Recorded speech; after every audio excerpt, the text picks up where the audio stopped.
Good morning, everybody. Dennis Engelbrecht with our Legacy series, Digging Deeper. I asked some folks, what I should talk about, and the thing that comes out of everybody's mouth is people.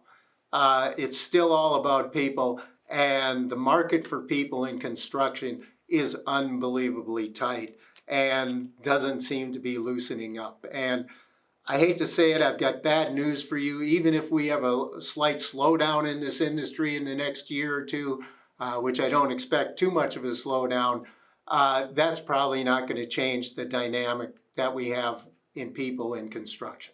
All right? People is the whole thing. Our capabilities are tied to our people, and our success is tied to our people.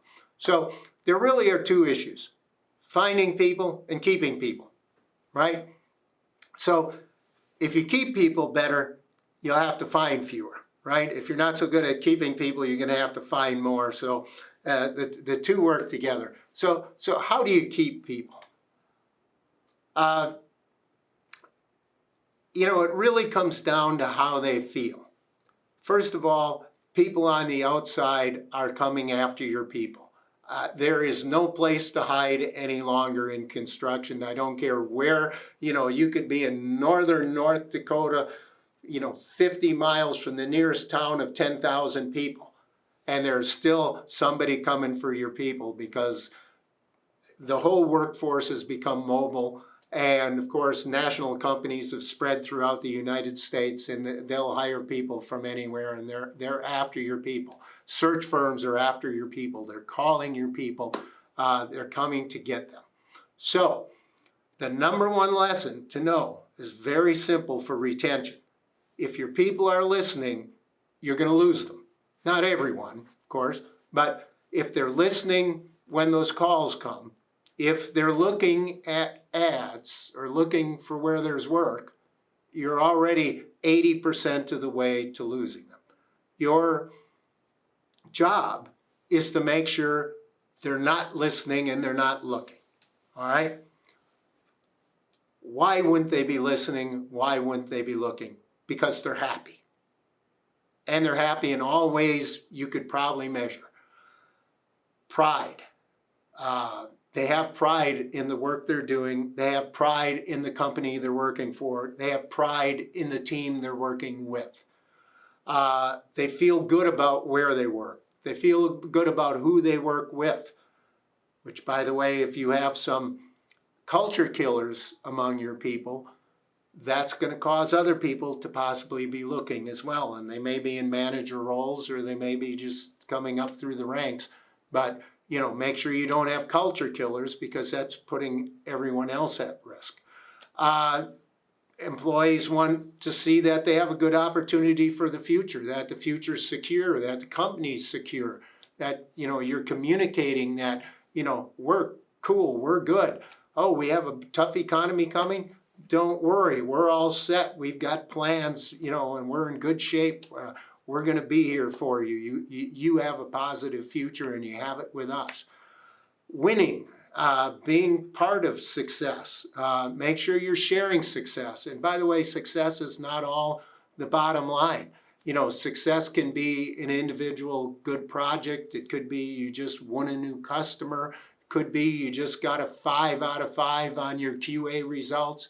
It could be you just won a bid. All of those things are wins. And if you share those wins with your people, they feel better. They belong to something. They're part of something. So pride and feeling good, being part of something, all of those, of course, are part of your culture. So if you have a good culture and your people feel that way, they're less likely to be looking, and they're less likely to be listening, even if somebody's calling or trying to talk to them. So those are important. The other thing that's important is purpose. Make sure your company's purpose is clear, and people have a clear purpose for their job within that greater purpose. They know why they're working and what they're trying to accomplish. Make sure you've got training available.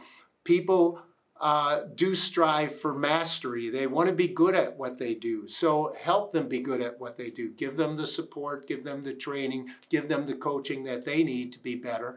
and they like autonomy, all right? So micromanagement, not good, right? People like autonomy. Give them, the goals that they have for their position in their job, both in the big picture and even along, on a regular basis, milestones that they need to hit. Give them the resources they need, then give them the autonomy to go out and achieve it. Purpose, mastery, and autonomy, the best motivators for your workers. All right, so that's how you keep people. Now, finding people.